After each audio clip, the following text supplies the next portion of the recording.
Welcome into the NBA Restart Show presented by FastModel Sports.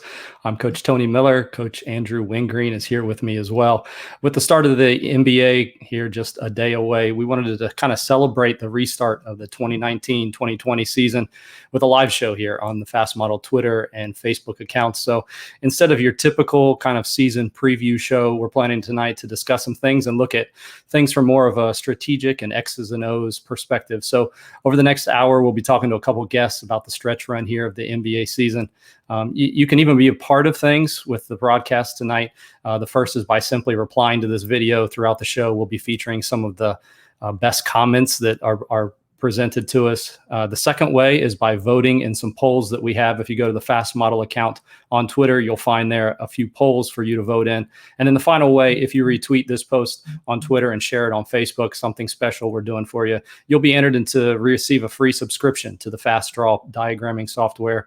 If by chance you are unfamiliar with the Fast Draw program, Fast Draw bridges the gap between whiteboarding and a digital world with an incredibly easy to use interface that can be used on both your computer and your iPad to provide maximum portability for your own personal play and drill database.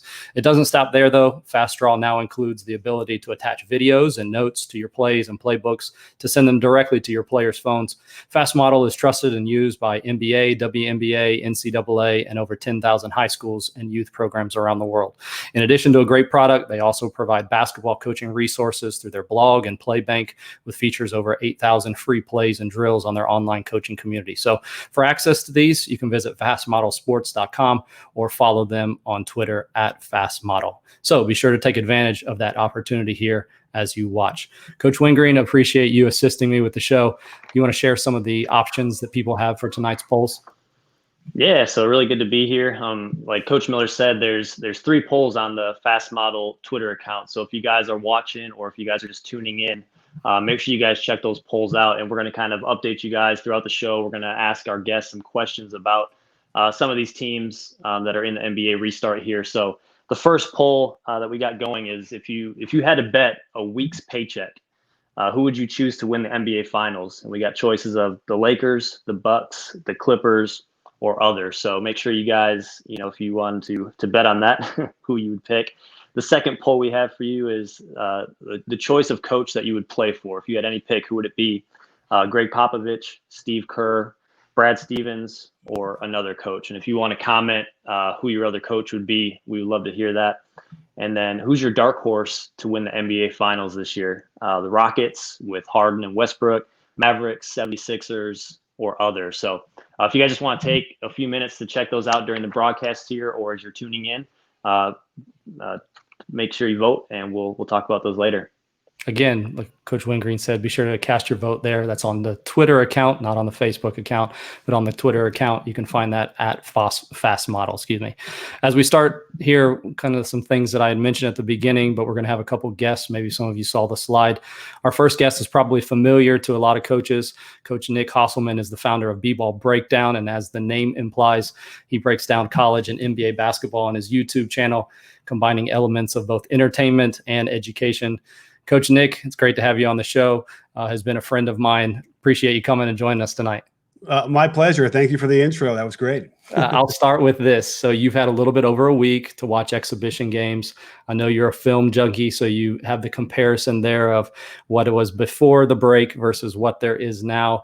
And so I'll ask you, just based on what you've watched so far, general impressions, general thoughts of players, gameplay, game flow, anything. It's tough to really gain a lot of insight into what's going on there. I guess you can kind of see who was sneaking into the gym illegally, I suppose, to get some work in and who wasn't. Defensively seems to be more of a mess to me. A lot of just sort of sloppiness out there. And I don't know if the coaches are sort of demanding the kind of execution they would like when the regular season starts and the playoffs. So that was an issue. I just saw, I would jump back and watch, multiple possessions over and over again saying, wait, like, how is that guy just cutting right through the lane and dunk? And then it's, some guy's just reaching in off a guy he's not even guarding. So that just seemed a lot of the issue. A lot of guys seem out of shape, and sort of having some trouble going up and down more than a few minutes at a time, which I suppose is natural. And then offensively, the shooting was actually not as bad as I thought it was going to be. What I'm hearing is that the background is different, but not necessarily bad, because remember, there's no fans in the background and the depth is not as nearly as deep as a normal NBA arena, which I almost would feel like that would be a welcome thing for shooters. And so that's what I'm kind of getting now, is that it's different, but it's not really a hindrance to them making shots. And I would imagine it might even eventually, once they settle in, you'll start seeing shooting go up even better than what we saw in the regular season. Yeah, so it's some things that you mentioned there, and thinking about strategic X's and O's. I want to kind of circle back to that here at the end, but I do want to talk about some things. We mentioned your YouTube channel. It's great watching. I love watching it at night right before I go to bed. Probably not the best time to watch it, because then I want to watch another one. One of the things that I saw, though, a lot of people really interested in the fact we have such a short regular season finishing out, and then really getting in the playoffs, which is only about 2.5 weeks away. And one of the things that I saw a video that you commented on, you've got there at the bottom of the Western Conference, a group of teams that are really vying for that last spot. And one of them really seemed to stick out to you. What was that team, and kind of the reasoning and thought process behind that? Well, I was really high on the New Orleans Pelicans from the beginning of the year, and I had actually predicted, listen, hyperbole is my game sometimes, but I was trying to say that Zion Williamson could lead the league in scoring, like as a rookie. Now, of course, like Harden was going to score his 35 a game, so like he would never get into that stratosphere. But when you watch how easy he scores out of Alvin Gentry's offense, and then the development of other guys on that team as well, it just felt like they were primed to be, the 4th seed, and give us a great first round series and maybe win that one. And then that would be a great story about how they got a lot of experience this year, and then they're into next year they're going to be ready to start contending even more. It didn't happen. He got hurt, and now Zion had to sneak out of the bubble and then come back. Sorry, he didn't sneak out of the bubble. That was somebody else. He got permission, then came back. So he might even play tomorrow. It sounds like, it's not clear. But I got to tell you, like when they're full strength and healthy, they're a really, really tough team with a lot of weapons. And it's almost like, doesn't matter how well they play defense because they can score so well. Yeah, and talking about Zion, you had mentioned in this part here about the fact that the way that they've designed things for him. So talk to that maybe a little bit. What things, as somebody's watching, has Gentry done to kind of put him in a position to be successful? And then in addition to that, individual skill-wise, you pointed out some things in the video that I was watching that I thought was super interesting, that somebody maybe that's doing player development would be able to take and use maybe with their players, obviously not to the same caliber, but some things that make him successful, or that has given him success, because, came into this and a lot of high hopes, and then didn't disappoint, and right away didn't disappoint. What are those things that made him so successful right away? Well, the pace of the offense is very high, and it's not just the up and down, like going from defense to offense. It's in the half court, and when they move the ball and they move bodies, and that's naturally going to get a lot of extra space and gaps in between the defenders. So that's one thing in the baseline that Gentry's offense does, and he's been trying to get there for so long, and I think finally has the personnel to do it. Now they run a lot of high post action, a lot of handoffs. And, when you got guys like Ball and you got guys like Ingram who can turn the corner, and Drew Holiday, who's really good and solid, it just takes a lot of focus away from the guys who are rolling like Zion. And he is such a unique guy because he is so athletic and so big and so strong. You can't bump down on Zion with a guard. What is he going to do? I mean, the only thing they have hope for is that he can kind of, slide over and maybe completely try and get the guy with the ball to not throw to him at all. But if all they have to do is throw it up anywhere, and that guard will never have a chance. So now you're talking about needing like a center somehow to bump over. But a lot of times the way Gentry's offense runs with high-low, the center isn't in position to help on those. So it just opens up so much so easily for Zion. That was really the key. He's actually shooting his set shot, and I think making a decent clip from the three-point line too. And they're going to give him that for at least a year. So he should look forward to being able to shoot 33% from three, just because he can lick his thumb and check the wind before he shoots. And so that is really the key to what I think that Gentry's offense does. It is a little bit more unique than a lot of others, even though we're getting a lot of pistol action across the board from a lot of different teams. But they run it with really great spacing.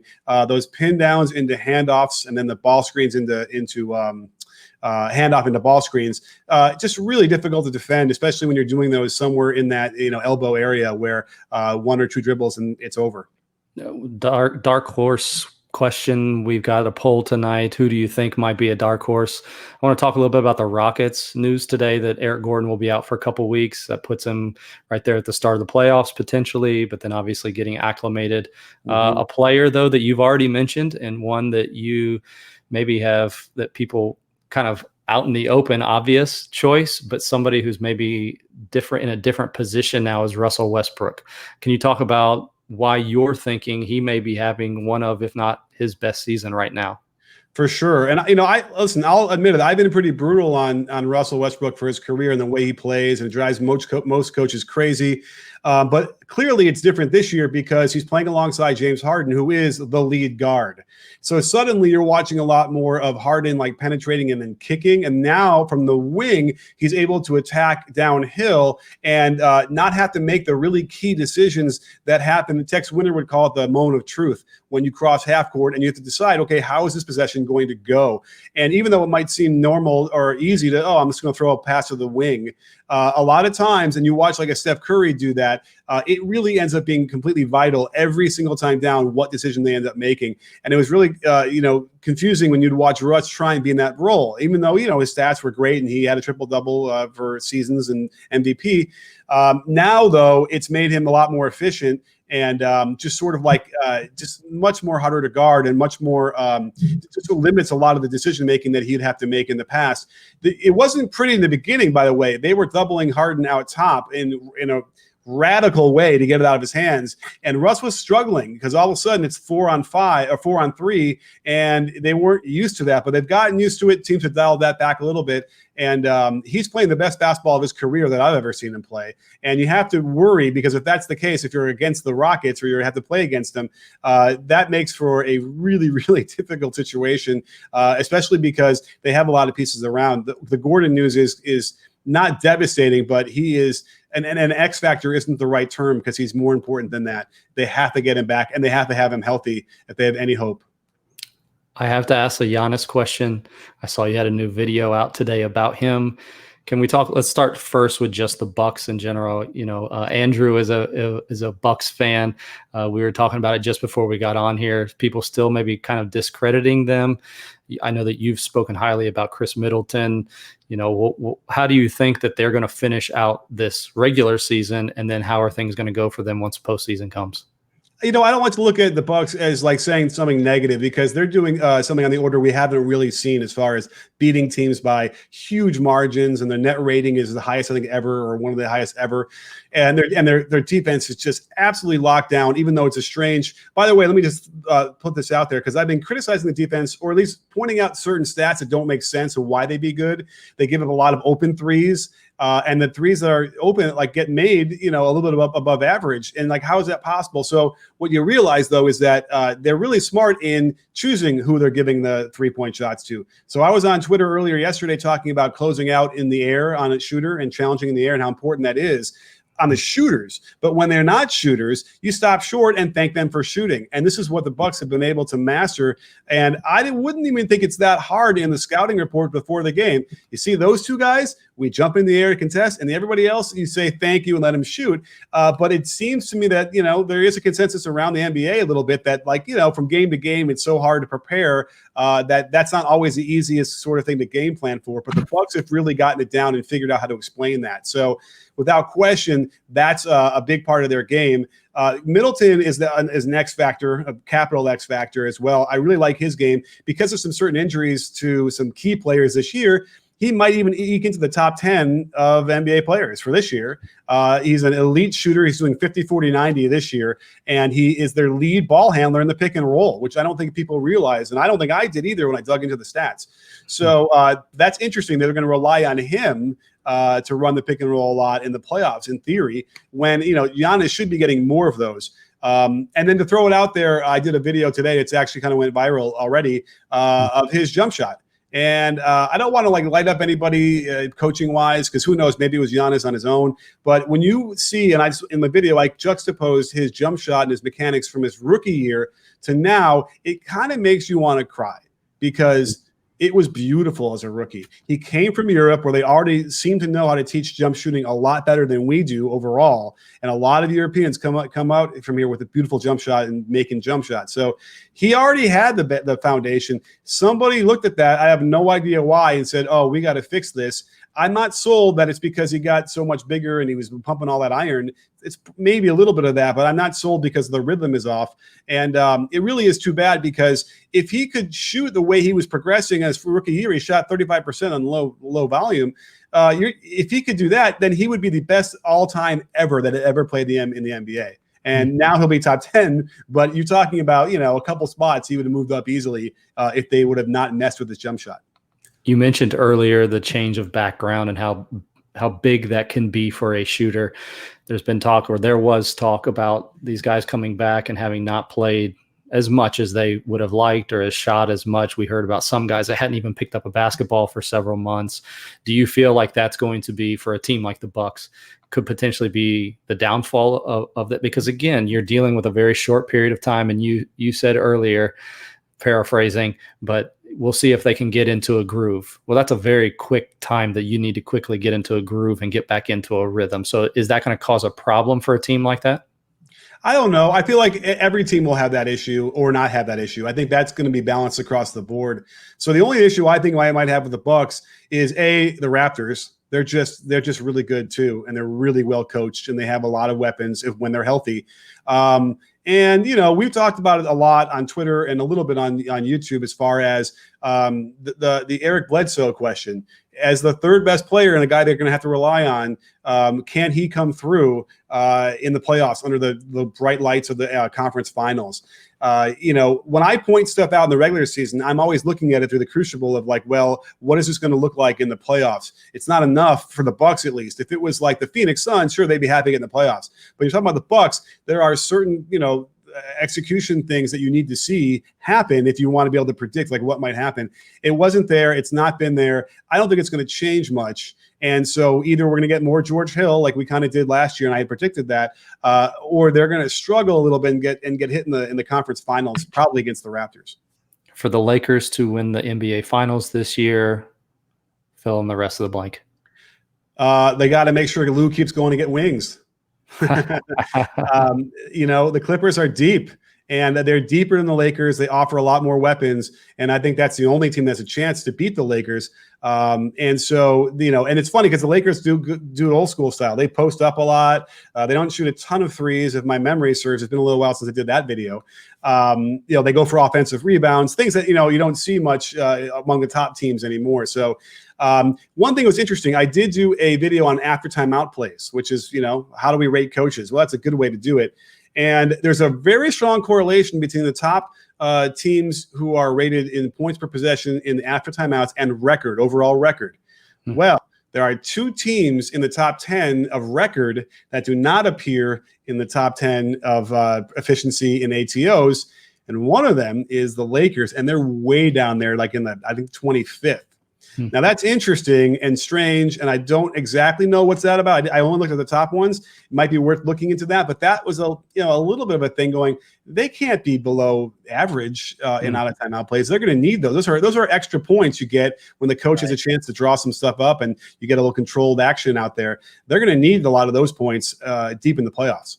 Yeah, I want to come back and talk about the X's and O's, and we'll kind of finish out with you with talking about those. But just talking again about the Lakers, have you seen anything as far as LeBron or AD, or even the loss of maybe somebody who didn't come back and having to replace him with J.R. Smith that either concerns you, or you say, yeah, it looks like they're fine, they should be able to steamroll the rest of the West? Sure. Well, Avery Bradley was a cog, and they replaced him with KCP, which might actually be better for them offensively. And, defensively, I think they can cover. So that's not a big deal. I think the Portland Trailblazers really got hurt with Ariza not showing up.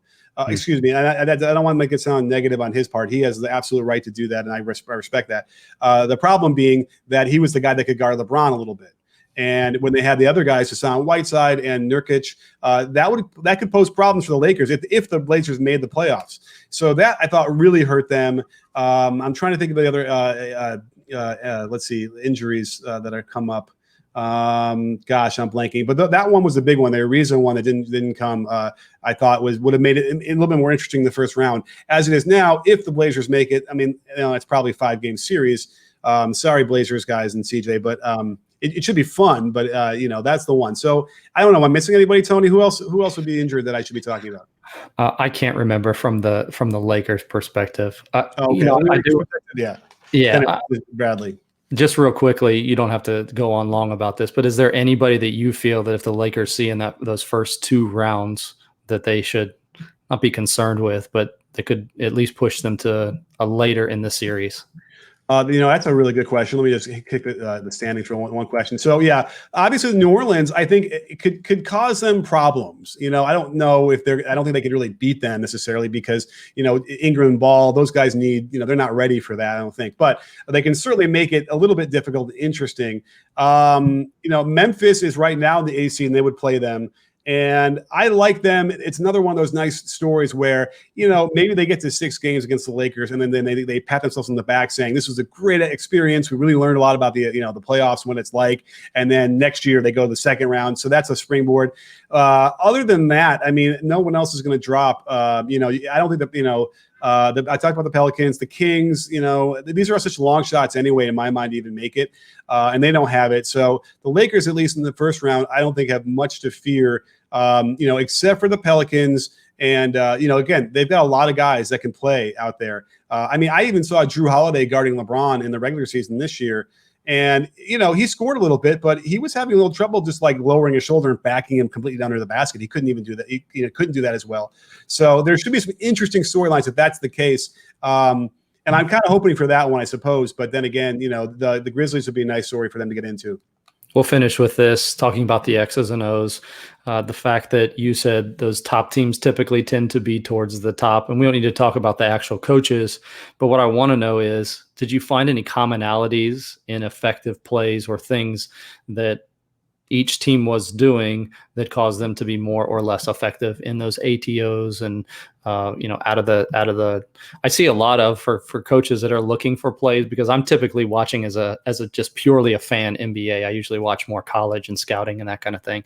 But if you want to see some great plays, those typically those first plays right off the tip are scripted. And then obviously, like you mentioned, coming out of a timeout or off of an out of bounds play. But again, are there any commonalities that you see in those effective plays? Sure.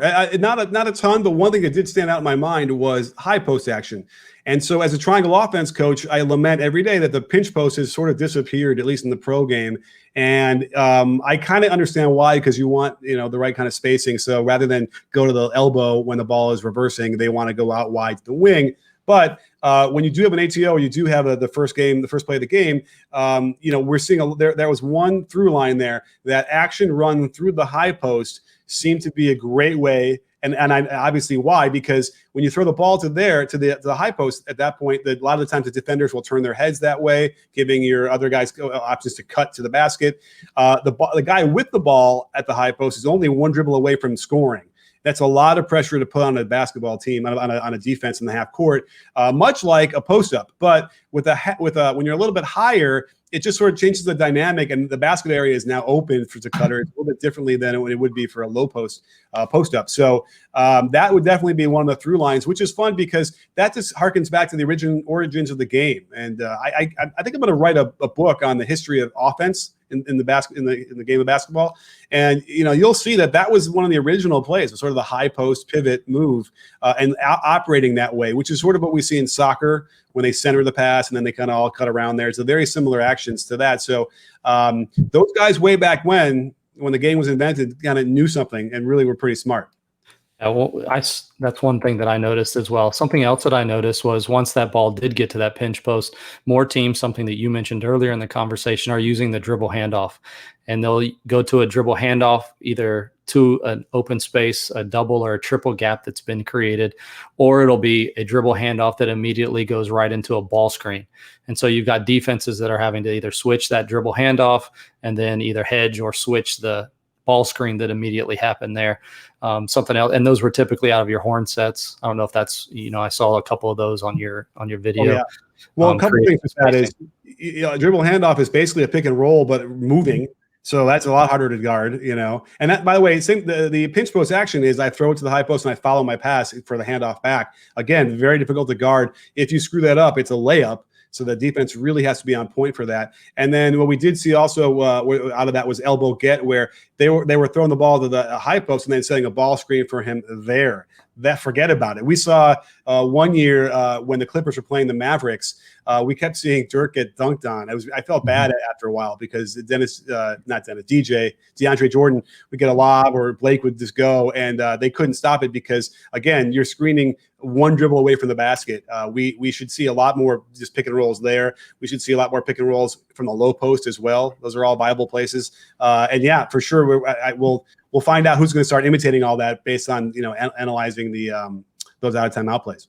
Awesome, Coach. It's always a pleasure talking to you. I appreciate your time, and be sure to check out Coach Nick B-Ball Breakdown on Twitter, Facebook, and his YouTube channel. Coach, thanks so much. I'm in. Before we get to Coach Fran Fraschilla, Andrew, can you go ahead and update the polls?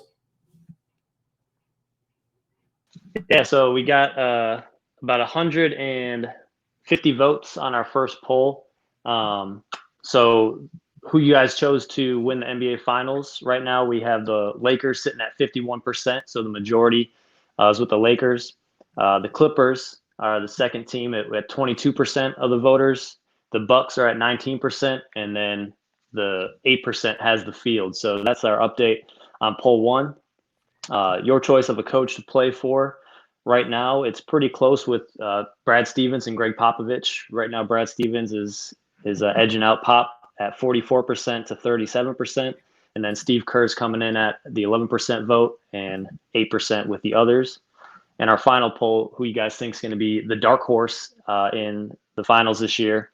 It's a close one. 37% of you guys are taking the field, and 26% say the Mavericks, 20% say the 76ers, and 17% say the Rockets. And I wonder if some of the talk about Eric Gordon and the Rockets maybe deterred that, because I thought the Rockets would be one of the top choices coming into it. Yeah, Coach Nick pointing out some things as far as the depth that they have. And, it's obviously as soon as somebody potentially gets hurt or potentially gets sick, then you're losing potentially, again, very key components. So, Andrew, appreciate you updating that. We'll get to Coach Fran Fraschilla in just a few moments here. Again, make sure that you're voting in the polls there. Andrew, you want to go ahead and show them the ad, and then we'll come back with Coach Fran Fraschilla? Yep.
Appreciate all that FastModel does for us. A couple of things that I do want to mention, some things that we were talking about with Coach Nick there. The fact that a lot of those teams are starting to use now what we call consecutive actions, where you've got two actions that are back to back that basically will force the defense to have to guard multiple things or back to back, can be something that you can use with your teams. And I'll just give you kind of a shameless plug here, but there's a an article there on FastModel that I wrote about a year ago on consecutive actions, and we'll show you some examples of those. And then also the multiple actions, things that are happening on the court at the same time, are often difficult to guard as well. So again, the blog has a lot of great stuff, not just from me, but from other coaches. It can be a great resource potentially for your team as well. Andrew, I think we have Coach Fraschilla on. If you want to get him on here, then we'll get talking to him here in just a few seconds.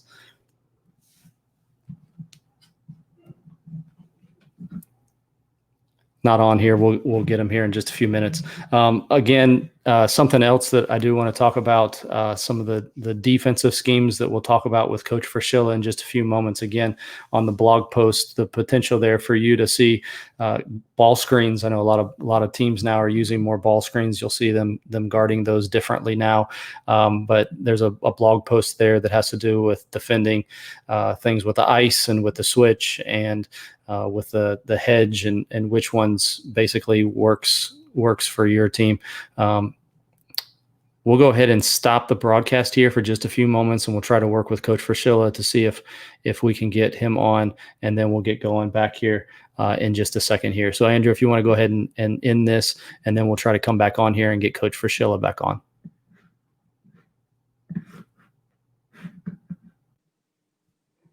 Our next guest is no stranger to basketball fans. He covers college basketball, the TBT, does a little NBA draft. He does it all for ESPN. He is Coach Fran Fraschilla. Coach, thanks so much for joining us tonight. Thanks, Tony. The magic of technology, man. I'm still technically illiterate, but we figured it out, and I'm ready to go.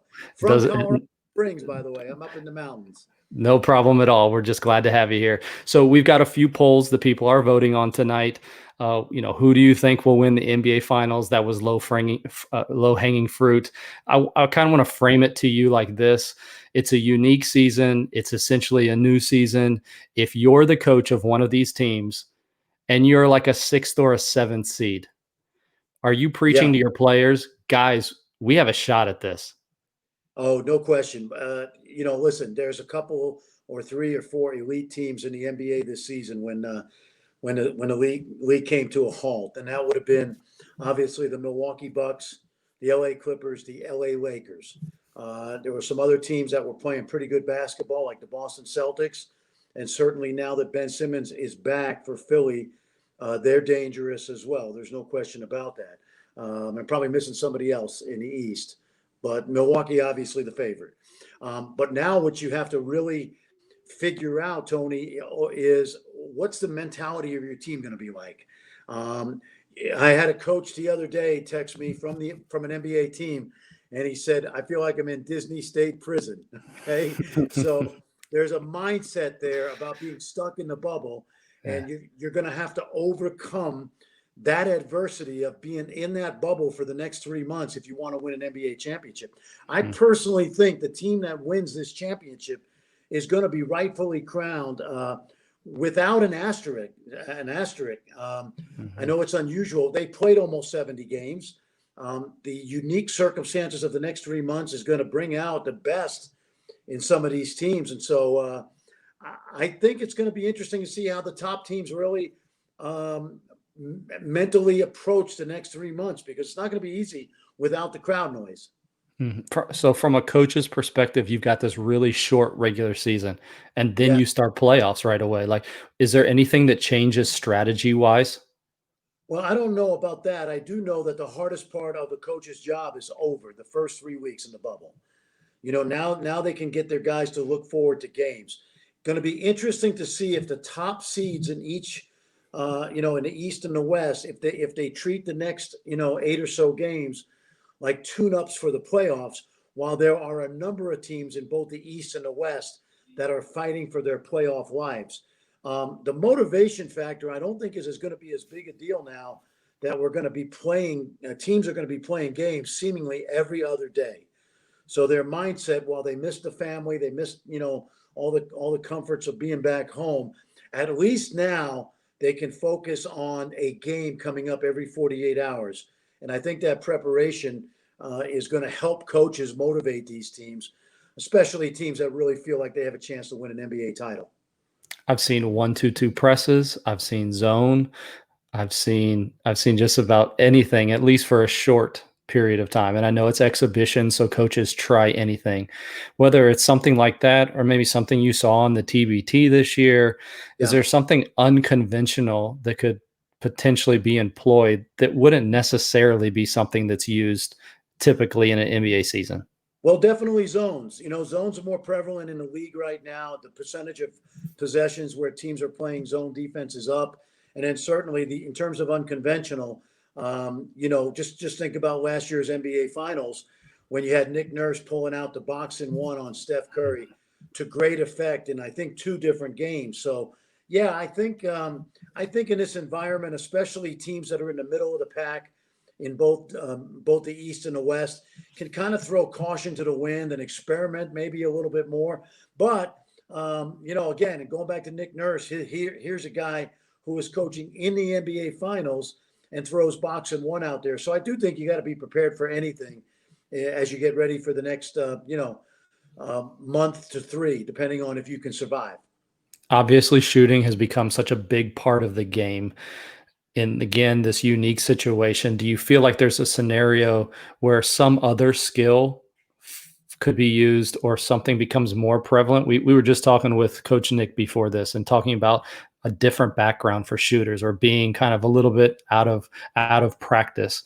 Do you see a more defensive minded team winning or somebody that maybe plays a little bit more through the post, or what do you foresee? Is there any difference? Chemistry. I listen. Buddy Hield said he loves this gym. Now, I've known Buddy since his freshman year at Oklahoma. My son played with him, and Buddy said these are great shooting gyms because there's not a lot of distraction in the background. I don't think shooting is going to be a problem.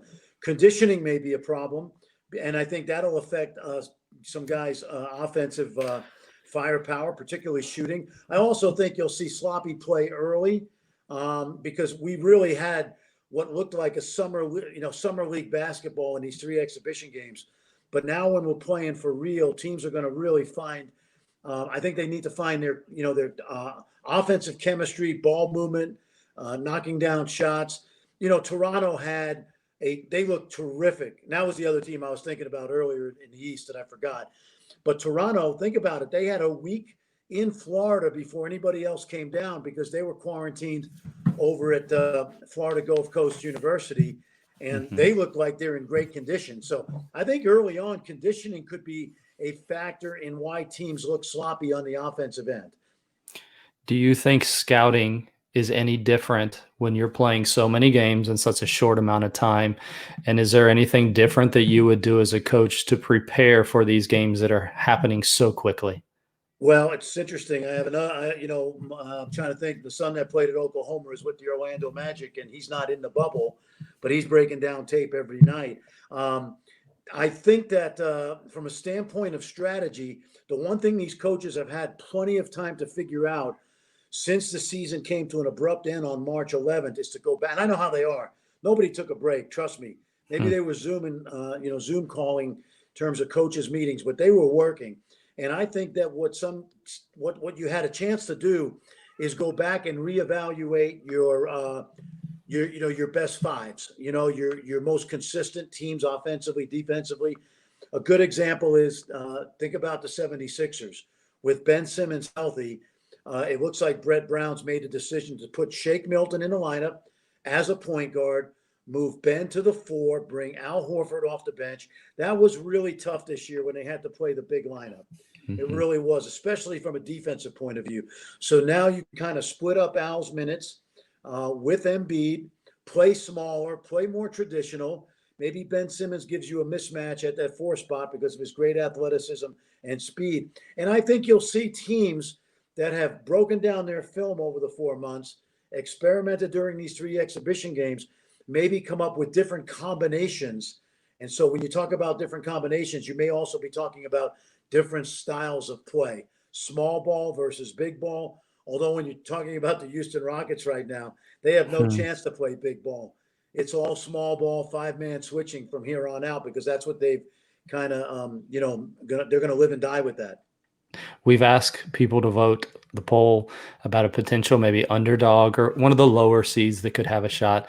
And I know that you do a lot with the international players and have watched these guys for a really long time, talking about Luka and Porzingis. And I'd like for you just to talk to maybe about their progression and the way that they've meshed so quickly, and the way that Luka has just come in and done so well so early. I don't know that it's been a surprise to anybody, but just things that you saw in the past, things potentially maybe forecasting for the future going forward, and then maybe even talking about their potential for this year. Well, first of all, when you talk about any NBA playoffs, you're talking about an impact by the international players. Nearly 25% of the league was born outside of the United States. And when you talk about Luka Doncic or Nikola Jokic or some of the others, international stars, they're certainly going to be sprinkled throughout every single lineup, seemingly in the playoffs. Luka, listen, I had DeAndre Ayton 1, Luka 2. So I'm not surprised. I guess I'm surprised at how quickly he's taken over the league. I thought NBA starter early, potential all-star down the road, and he's going to be voted first team All-NBA, and I don't think he's turned 21 yet. So that's amazing. He and Porzingis are certainly dangerous. They've been hurt by the injuries to Dwight Powell and to Jalen Brunson, so their depth has been harmed a little bit, but they're a sneaky team in the West. I think the Denver Nuggets are sneaky. You know, they got a lot of depth. They have Jokic. They have some firepower on the perimeter. They have versatility, and I think they're a dangerous team as well in the West. You know, in the East, obviously, I really, as a dark horse, man, you got to like Miami. And if you talk about international guys, you could talk about Goran Dragic, who, although not necessarily starting, is still a key guy for their team. The way they play with great intensity, they have a takeover guy in Jimmy Butler. They have really good pieces around him in Adebayo and Duncan Robinson and Kendrick Nunn, who's going to be probably in the top 3 in Rookie of the Year voting. And they've got a great culture there. They're dangerous. And then certainly up in Boston, you can't discount them, because I think Brad Stevens always has them ready to play in a playoff series. Different level of coaches that are probably watching this. Some maybe who are a little bit more experienced, but just don't watch a lot of NBA basketball. I have a feeling that there's going to be more that are watching just because it's the only thing that we've been able to watch. And so maybe for some that don't watch a lot, if I'm talking as a coach, wanting to watch other coaches, highest level, obviously, who am I watching? What am I watching for? And what makes those guys so special? Well, one of the things I've done the last 3 or 4 months, as you may know, Tony, is I've studied more pick and roll basketball than I ever have. And I put a couple of clinics that have gotten out there, get them on YouTube, just a way to pass on the stuff that I had a chance to learn. And so I study a lot of NBA basketball. I would say watch pick and roll, but watch it from the standpoint of what are the coverage, like what's the play? And if you're taping these games, or can go back and watch them even better, what's the play? What's the defensive coverage? Is it a drop coverage? Is it a blitz coverage? Is it somewhere in between? Is it somewhat an aggressive coverage where it's maybe a hard hedge back? Is it a passive coverage, like a drop coverage? Are they switching? And for every play that you see run, try to diagnose the coverage and then ask yourself, does the offensive team have a solution for the coverage?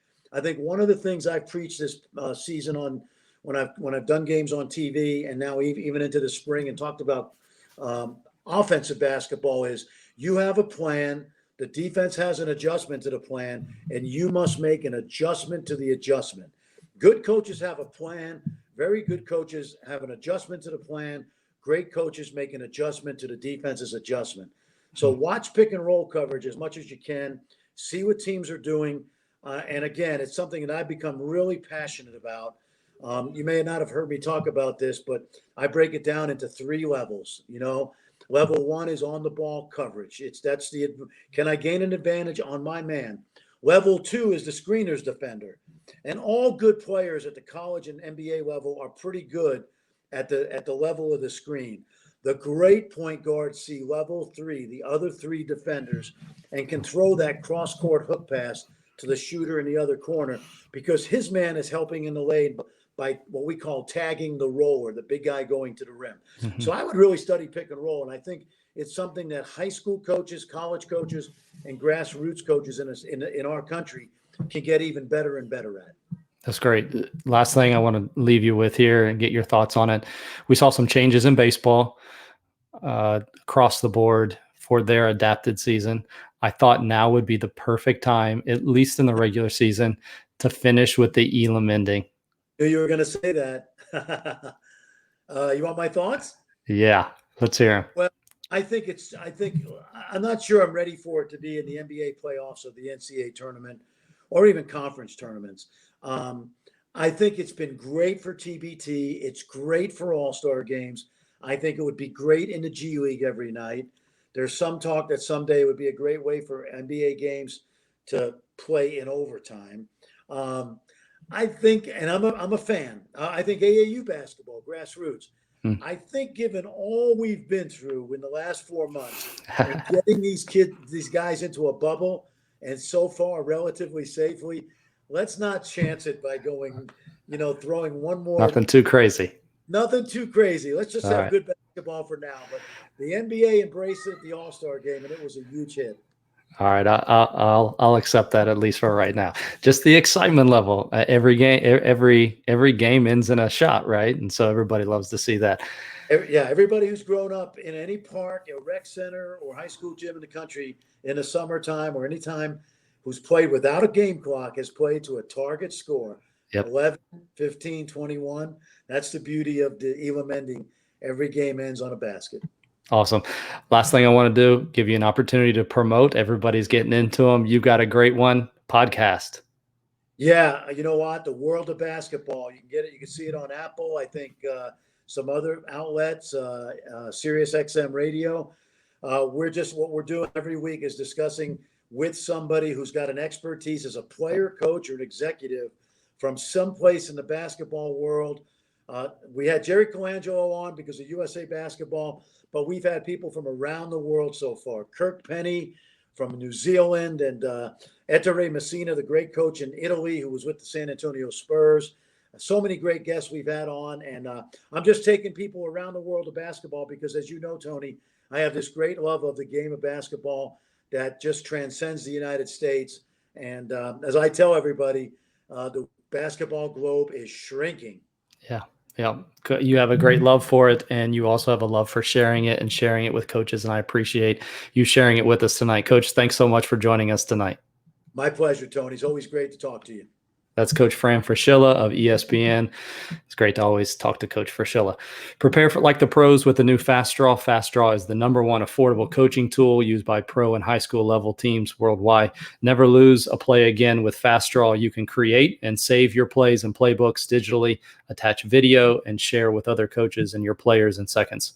In addition to a great product, they also provide basketball coaching content through their resources, the blogs and the play bank that we've mentioned tonight.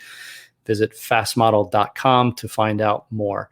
Andrew, you got the final results of the poll questions for us tonight? Yeah, we got some final results, Tony, and the Lakers ran away with the NBA Finals vote, getting half of the vote. I think everyone is a big believer in LeBron and thinking he's ready to win another championship. The Clippers came in second, 23%, and the Bucks at 20%. So that was our final vote there.